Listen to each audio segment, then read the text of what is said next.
How you doing, everybody? This is Jim Gonzalez here with EDI Support. I'm doing a video today so that I can show people what the actual ECS and Delta products look like.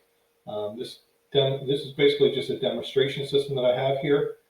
And with the products, as far as ECS and Delta, so the first screen I'm bringing up here is the ECS Management Console. The ECS Management Console, what that has is that actually is our communication front-facing area where we would set up for input channels, output channels. We can set up translation events or rules that we have for translation. We can schedule translations. We can do various other commands and reports. There's things that we can do inside of here in the ECS Management Console that's going to keep data flowing in and out of our actual what's called data administrator. So data administrator is our repository of where information is stored, that is interacting with the system, that is going in and out.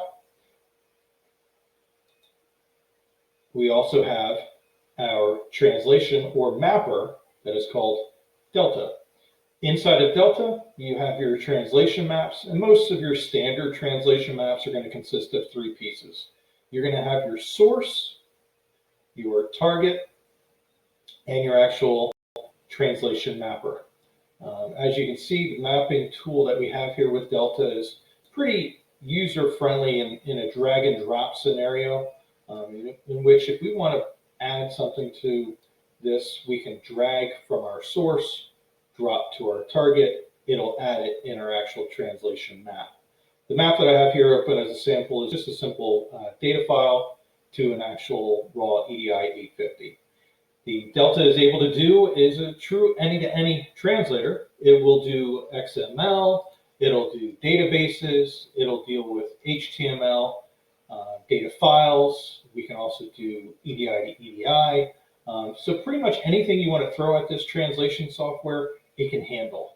Over the years that I've been dealing with the product, I haven't really run across anything that I haven't been able to manipulate in a format that is needed for bringing into an ERP system or sending away from an ERP system out to a trading partner.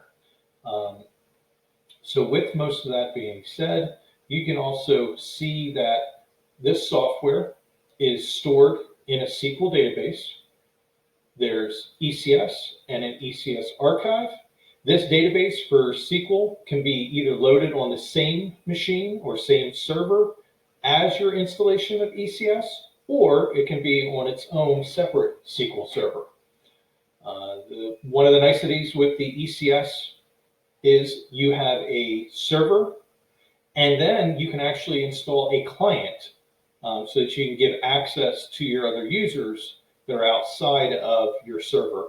So as long as they're on the same network, you can actually give them access into your ECS Management Console so that they can see your various trading partners that are set up. They can see your different translations that are set up. And one of the big things that they can see is they can see your actual data that is coming in and out using the data administrator. For now, that was just a brief introduction of the three pieces of software that we have there. Again, they would be ECS Management Console, which is dealing with our communication points, translations, and other setups. Along with that, we also have our data administrator, which is our repository of data coming in and out of the system. We also have the Delta, which is for our mapping of the translation data. So taking a format from any format to any format is what we do inside of the actual Delta. I'll dig further into exploring more of this software in later videos. Thank you. Have a great day.